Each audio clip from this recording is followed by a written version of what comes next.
जरजीत साहब रमजान के महीने में अपनी मस्जिद में इटावा के अंदर वुजू बना रहे थे।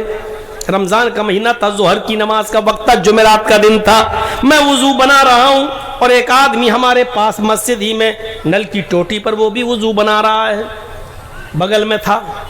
और वुजू बनाने के बाद कहता है, मौलाना साहब एक मसला बता दीजिए। मैंने कहा क्या? बोलो। कहने लगा, ये रमजान का महीना, रोजा है, हम लोग, आप भी, हम भी, ये जो कुल्ला करते हैं, ऐसे ये कुल्ला किया तो ये जबान में पानी तो रह जाता है ना, मुंह में डाला, अब कुल्ला कर दिया, अब ये जबान में जो पानी लग गया, जो चिपक गया, ये किसी तरीके से थूक के साथ अगर पेट में चला जाए तो इससे रोजे पर कोई फर्क तो नहीं पड़ेगा, इससे रोजे पे कोई फर्क तो नहीं पड़ेगा। उसके सवाल से मुझे लगा कि कितना बड़ा दीनदार आदमी है, कैसा बेचारा मसला पूछ रहा है। मैंने कहा कि कल जुमा है, इंशाअल्लाह इस मसले की वजाहत कल के जुमे के खुतबे में करूंगा, सबको मालूम हो जाएगा, इसलिए चलो कल बताऊंगा। और मैं चला गया, जमात में शामिल हो गया। दूसरे दिन जुमा था, वो आदमी अगली सफ में आकर बैठा हुआ है, ये सोचकर कि देखें आज मेरे मसले की वजाहत होगी। और इसी 24 घंटे के अंदर अंदर उसका पूरा बायोडाटा मुझे मिल गया कि आदमी कितना नेक है, कितना शरीफ है। मैंने पूरा का पूरा बायोडाटा लोगों से पूछ लिया और पता चल गया। फिर उसकी तहकीक भी की तो उसके रिश्तेदारों, उसकी बहनों के पास भी पहुंचा, उसने भी अपने इकरार किया कि आपने जो सुना वो सही था। मैंने जुमे की खुतबे में ये फरमाया कि लोग ऐसे ऐसे, उसका नाम नहीं लिया, मैंने कहा लोग ऐसे ऐसे मसले पूछते जिससे उनकी दीनदारी बड़ी छलकती है और लगता कि कितने दीनदार हैं।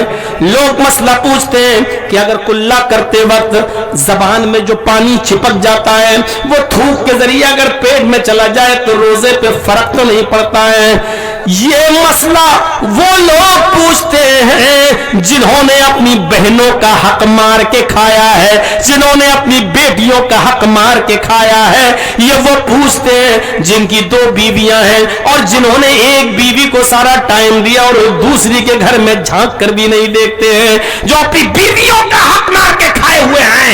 ये लोग हमसे मसला पूछते हैं कि जबान पर चिपका हुआ पानी थूक के जरिए अगर पेट में चला जाए तो रोजे पर फर्क तो नहीं पड़ता। जैसे हजरत किसी एक सहाबी से कूफा का एक आदमी तवाफ के दौरान गालिबन हजरत अब्दुल्लाह इब्ने उमर से मसला पूछने लगा कि अगर तवाफ करते करते अगर कोई मक्खी मुझसे मर जाए तो कोई गुनाह तो नहीं है। तो अब्दुल्लाह इब्ने उमर ने कहा यह मसला वो पूछते हैं जिन्होंने हजरत हुसैन को कत्ल कर दिया, जिन्होंने हुसैन को शहीद कर दिया, जिन्होंने हुसैन की गर्दन पे तलवार चलवा दी। हुसैन के कातिल आज ये पूछते हैं कि अगर मक्खी मर जाए उम्रे के मौके पर एहराम की हालत में तो उस पर हमारे उम्रे पर हज पे कोई फर्क तो नहीं पड़ता है। मेरे भाइयों, गुलगुले जो आदमी खाता हो वो गुड़ से परहेज करे, ये अजीब चीज लगती है। तो हमें सोचना चाहिए कि हम कितने अमानतदार हैं। इसलिए